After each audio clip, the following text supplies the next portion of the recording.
जैसे मनुष्य अपने पुराने जीर्ण शीर्ण वस्त्रों को त्याग कर दूसरे नए वस्त्रों को धारण करता है, ठीक वैसे ही जीवात्मा पुराने शरीर को त्याग कर दूसरे नए शरीर में प्रवेश करती है।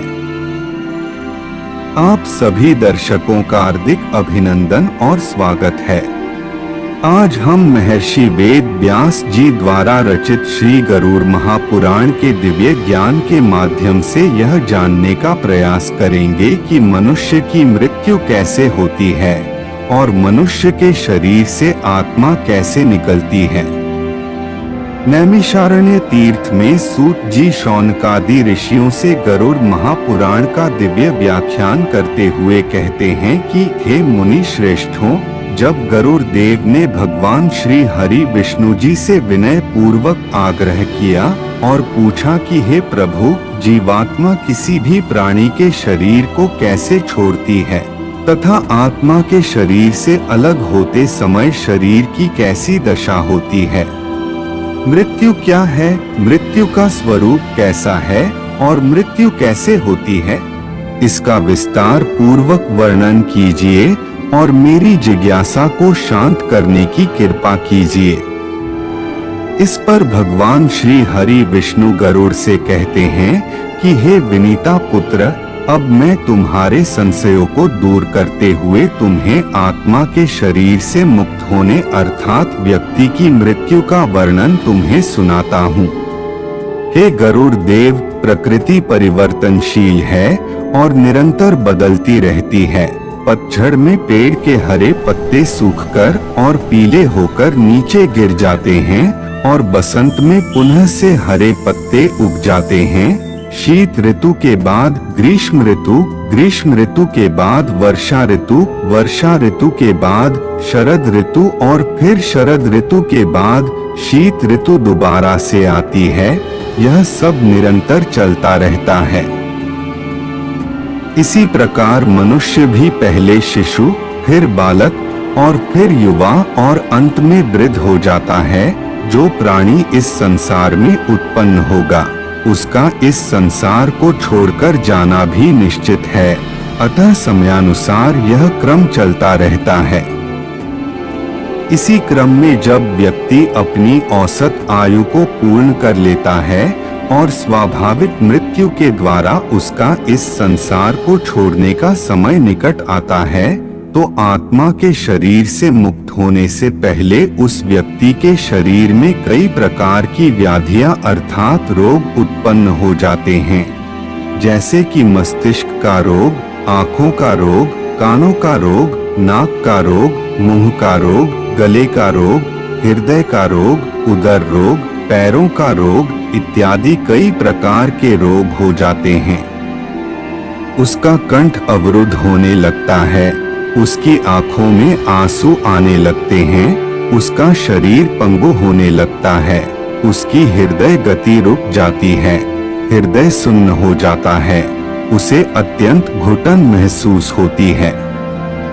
उसने अपने जीवन में जो भी शुभ अशुभ कार्य किए और जो उसके जीवन में घटनाएं घटित हुई होंगी, उन सभी का स्मरण उसे होता रहता है। यह सब एक चलचित्र की भांति उसकी आंखों में दिखता रहता है। इस भावना के दौरान उसके मन में जीवन भर अर्जित संपत्ति और प्रियजनों के प्रति अत्यधिक आसक्ति होती है, जिसके कारण उसके प्राण निकलते समय उसे अत्यधिक कष्ट और अत्यंत दुख होता है। इस समय वह अपने प्रियजनों को पुकारता है और उनसे बात करना चाहता है, उनसे कुछ कहना चाहता है, लेकिन सामर्थ्य विहीन होकर कुछ कह नहीं पाता और उसकी बातों और संकेतों को पास बैठा कोई भी व्यक्ति नहीं समझ पाता है। जब उसकी सांस रुकने को होती है, तब वह सांसों को वापस लाने के लिए संघर्ष करता है। उसे बहुत बेचैनी, पीड़ा और छटपटाहट होती है, क्योंकि नाड़ियों से प्राण खींचकर एक जगह एकत्रित होने लगते हैं। उसकी पांचों इंद्रियां अर्थात स्पर्श, स्वाद, गंध, दृष्टि और श्रवण की इंद्रियां एक एक कर शिथिल होकर लुप्त होती जाती हैं। श्रवण शक्ति सबसे अंत में लुप्त होती है। जब प्राण निकलने का समय बिल्कुल पास आ जाता है तो एक प्रकार की मूर्छा आ जाती है। एक बिच्छू के काटने से जितना दर्द होता है उसके कई गुना बिच्छुओं के काटने का दर्द उसे महसूस होता है। तब उसके प्राण निकालने के लिए यम के 2 दूत आते हैं और उसके अचेतन शरीर से उसके प्राणों को बाहर खींच लेते हैं। यह प्राण ही आत्मा है।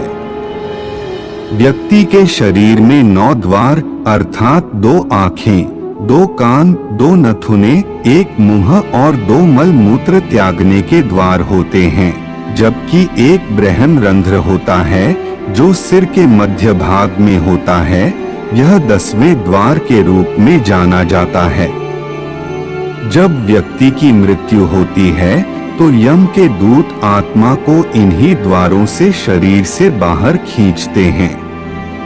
यह सब मनुष्य के कर्मों पर निर्भर करता है कि उसकी आत्मा किस द्वार से शरीर छोड़कर बाहर निकले। जो लोग श्रेष्ठ योगी, संत महात्मा, ऋषि मुनि, सर्वहितैषी और भगवान के भक्ति मार्ग पर चलने वाले होते हैं, उनकी आत्मा अपने आप ब्रह्मरंध्र से देह का त्याग करके बाहर निकल आती है। जो लोग धर्मपरायण, भागवत कथा का प्रचार प्रसार करने वाले और मधुर वाणी वाले होते हैं, उनकी आत्मा मुख के द्वार से बाहर निकलती है।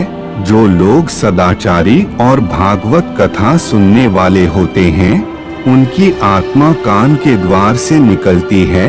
जो लोग सत्यकर्मी और दूरदृष्टि वाले होते हैं, उनकी आत्मा आँख के द्वार से निकलती है। जो लोग अच्छी विचारधारा और सहयोगी स्वभाव वाले होते हैं, उनकी आत्मा नाक के द्वार से निकलती है। और जो लोग अत्यंत पापी, क्रूर, गंदी विचारधारा वाले, अत्यधिक झूठ बोलने वाले और दूसरों का अनिष्ट करने वाले होते हैं, उनकी आत्मा को यम के दूत मल मूत्र त्यागने वाले द्वार से बाहर खींचते हैं। जब आत्मा मुख के द्वार से निकलती है तो मुख से झाग या फेन निकलता है। जब आत्मा आँख के द्वार से निकलती है तो आँखें उभरकर बाहर निकल आती हैं। जब आत्मा कान के द्वार से निकलती है तो कान से मवाद या मैल निकलता है। जब आत्मा नाक के द्वार से निकलती है तो नाक से गंदा पानी निकलता है। और जब आत्मा मल मूत्र त्यागने वाले द्वार से निकलती है तो इन द्वारों से मल व मूत्र बाहर निकल आता है।